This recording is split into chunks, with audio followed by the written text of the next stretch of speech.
All right, y'all, welcome to your second video. So we're going to take a look at another method that we'll be using to classify organisms through a system called what you see on the bottom, dichotomous keys. So in a dichotomous key, you're going to follow the steps based on the appearance of an organism so you can classify it by its scientific name. Let's say, for example, Dearest octagus right here, okay? So let's say, for example, if this was an organism that was green, so that means we have to go to number 2, and then it had 8 legs, and that's how we're going to classify Dearest octagus. Quick question, which of these is going to be the genus name and which one is the species name? If you said Dearest here was going to be the genus, then you are correct, and Octagus is going to be the species name. So let's just dive right in. So our objective today is that we're going to classify organisms using a dichotomous key. And dichotomous keys are pretty simple, they're pretty easy, and they're pretty fun. So in a dichotomous key, again, you're going to follow the steps based on the appearance of an organism. So to classify the organism by its scientific name.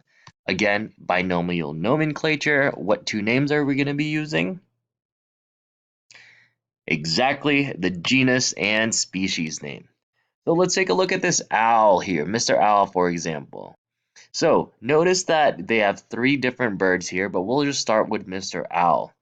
And we don't know what his scientific name is. So let's just go ahead and take a look at the first sentence right here. Is Mr. Owl larger than 40 or not larger than 40 centimeters? All right, so he's 50, so he's larger, so we have to go to 2. And so because of that, does he have a hooded beak? Hood mean that it's going to be crooked, or is it not hooked? So take a look. It's hooked right here. And so there is a hook. So sorry, not hooded, hooked. In this case, so we have to go to number 3. And then let's take a look at the third statement. Feathers over eyes that look like ear, or are there no feathers that look like ear?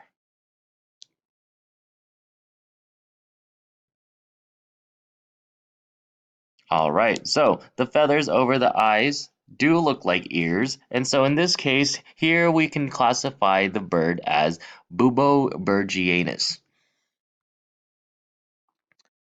So let's take a look at another example. So based on these observations, you're going to look at an organism, you're going to make some observations about it, and then you're going to choose one of the statements in the first pair.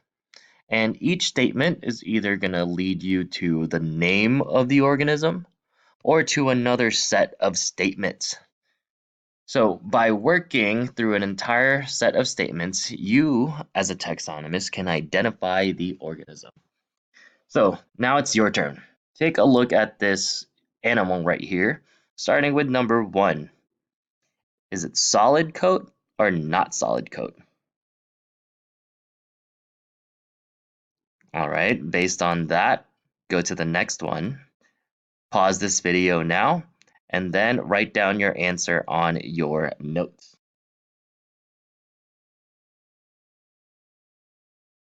All right, did you get Acinoxys jubatus, otherwise known as, you can look this up. You can look up what is the common name for this animal. So when you go ahead and pause this video now and try out the following problem right here.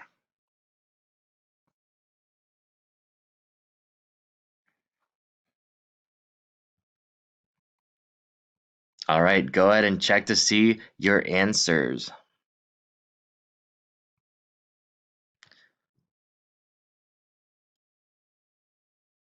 Okay, so there's going to be more practice at this at the end, but let's take a look at the last method that we're going to be using in order to classify organisms. Now, here we're going to be using these things called cladograms. We're going to use this to classify organisms and determine their evolutionary relationships. Take a look. This here suggests that all these different cats came from one ancestor here. This is showing the same exact thing as well, but now we're going to take a look at how you can actually classify it. So our objective is going to be we're going to analyze the classification of organisms according to their evolutionary relationships. Find the beetle.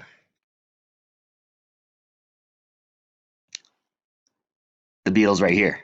Okay. And so take a look. What is the closest organism that it's around? Yeah. So let's analyze it. It's close to the beetles family right here. All these different insects, this is just the insect branch of the life of organisms. Again, what does the trunk here signify?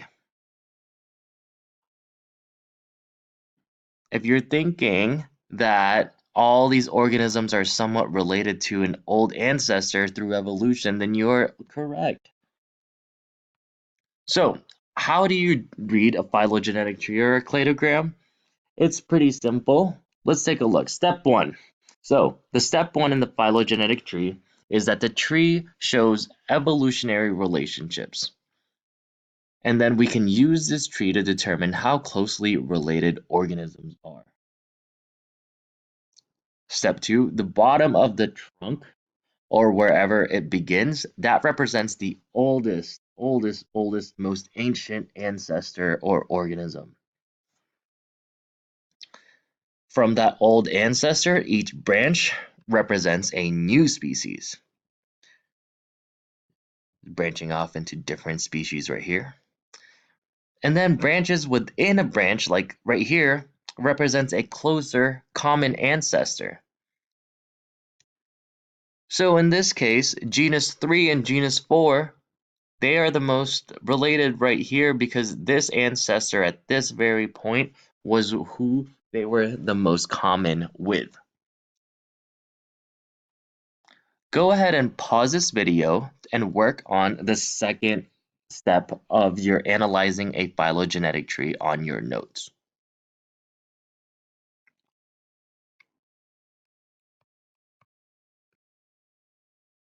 All right, check your answers now. How did you do?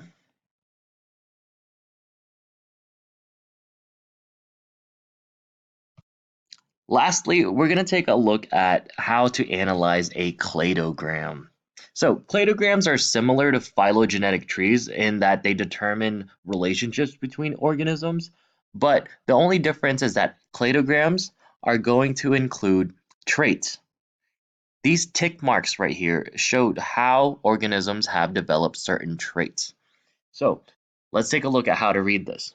Step one. Cladograms show again evolutionary relationships and the development of traits common to different organisms. Step 2. The bottom left for this example, or wherever there's a trunk, is going to show the oldest organism evolutionarily. Each tick mark here represents any development of a trait. So in this case, this is time. Here we have the old organism. We have these organisms called hagfish that branched off. And then after the hagfish, the tick mark here says jaws. So does the hagfish have jaws? Exactly, no, they do not. But do the perch, the salamander, the lizard, the pigeon, the mouse, they, because they're above the tick mark here, they will all have jaws. So let's go ahead and write this down. Any organism above the tick mark will have that trait, or the tick mark has that trait. And similarly to the phylogenetic tree, organisms closest to each other are going to be the most similar evolutionarily.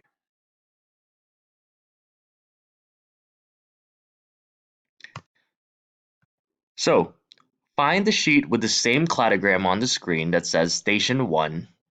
You're going to find a partner who is on the same video as you and complete Station 1 together. When you both are finished, complete the Dichotomous keys independent practice and call me over so I can check you both off.